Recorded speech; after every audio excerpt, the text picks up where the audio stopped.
माजी मुख्यमंत्री पृथ्वीराज चव्हाण यांनी जिल्हा काँग्रेस कमिटी कार्यालयामध्ये आज पत्रकारांशी संवाद साधला। यावेळी आमदार जयंत असगावकर हे देखील उपस्थित होते। यावेळी बोलताना माजी मुख्यमंत्री चव्हाण यांनी पंतप्रधान नरेंद्र मोदी यांच्या विरोधात लोकांच्यात एक सुप्त लाट असल्याचं सांगितलं। पंतप्रधान मोदींच्या सभेसाठी एका माणसाला 700 रुपये देऊन माणसं आणली जात असल्याचे व्हिडिओ व्हायरल झाल्याचं त्यांनी सांगितलं। काही दिवसापूर्वी सभा झाली, काल कराडला झाली।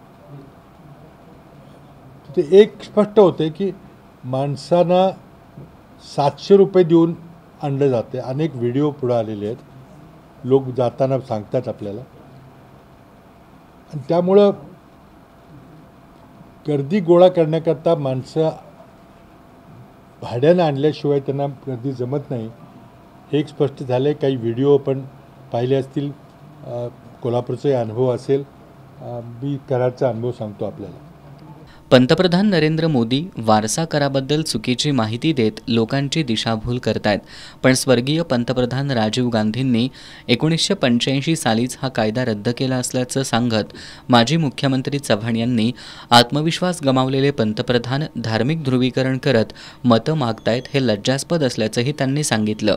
तर याचा स्पष्ट अर्थ आहे की त्यांचा आत्मविश्वास ढळलेला आहे आणि आता आपलं सरकार येणार नाही, काँग्रेसचं सरकार येईल।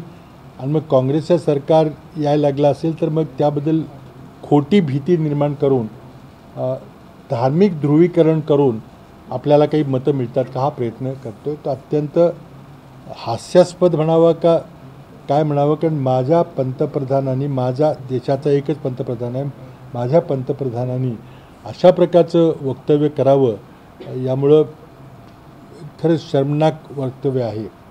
भाजपच्या 400 पारच्या दाव्यातही तथ्य नसल्याचं सांगत माजी मुख्यमंत्री पृथ्वीराज चव्हाण यांनी देशाला हुकुमशाहीकडे घेऊन जाण्याचा प्रयत्न सुरू असल्याचं सांगितलं। संविधानिक संस्था ज्या आहेत, इन्स्टिट्यूशन्स ऑफ डेमोक्रेसी, कॉन्स्टिट्यूशनच्या संविधानाच्या घटना, त्या एक एक करून ते हस्तगत करून आपला त्यामध्ये वर्चस्व तयार करून आपल्या मनाप्रमाणे माणसं नेमून आपल्या मनाप्रमाणे त्यांच्याकडून निकाल घेऊन ही सरकार चाललेली आहे, म्हणजेच आपली हुकुमशाहीकडे वाटचाल चाललेली आहे।